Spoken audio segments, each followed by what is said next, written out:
Hello everyone. Welcome to Pambatsaka Mancinza TV. I'm here to update you of what was happening on iTonga namhlanje mhla 24 July 2025. Okay guys, ukusho ukuthi uLungelo njengoba ecashisiwe kubaba wakhe bamtholela indawo yokufihla ekhanda. Ekuseni uvuke ngo-Ayanda esezombheka ukuthi ulale kanjani. Imphathele ngisho nokudla, wajabula bakithi uLungelo esho nokuthi ngisho ingalala impilo yakhe yonke lapha as long nje imindeni yabo izovuma ukuthi bathandane. Washo no-Ayanda ukuthi abeyicabanga lento yokuletha iy'duku ukuthi ingaba yinkinga. Wabe esemduduza bakithi uLungelo ukuthi akangakhathazeki ngaye base behlela nokuthi bahambe bayohlala lana abangeke batholwe khona umuntu. Bathi ebuza ngesikole uLungelo wavele wadla amazambane no-Ayanda.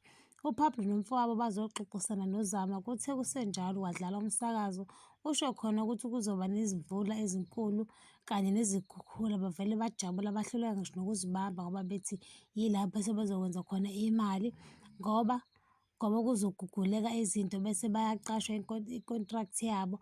UZama uma ebabuza ukuthi nithini ngalezi ngane engeke zisakwazi ukuya esikoleni, bavele bakushaya indiva lokho ngendlela babeyiyona.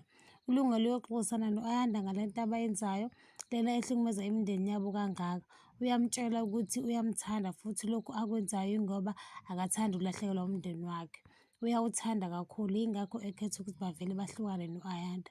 Bakithi u-Ayanda kuvele kwangathi uyaphupha nangendlela abese emsori ngayo, ekhuza uLungelo ukuthi engayenzi leyo nto. Kwasho ukuthi uLungelo usesithathile isinqumo. uMakhumalo uya esayithini uyobuza uLethokuhle ukuthi ishonephi imali lena elahlekile. Okubuhlungu kungene esegane uNwabi wavele wamemeza, yewena mfana wakaDladla wozalana. Weza bakithi naye uLethokuhle engazi phela ukuthi inhlanzi ishelwe amanzi. Wambuza ukuthi uyishonisephi imali, wase sathi uyachazwa vele wathi akulandwe imvubu akabange esapholisa maseko. Ube semnenebula khona lapho eduze kwabasebenzi abanye kwaze kwazwela kumfowabo uNkosinathi esho khona ukuthi umnewabo akasoze wenza into efana nalena yokuthi antshontshe imali. Kwasho khona ukuthi ufike emva kwendaba. Ngiyayibamba lana ungakhohlwa ukuciza i-notification bell nokusubscribe noma usho umbono wakho. Bye.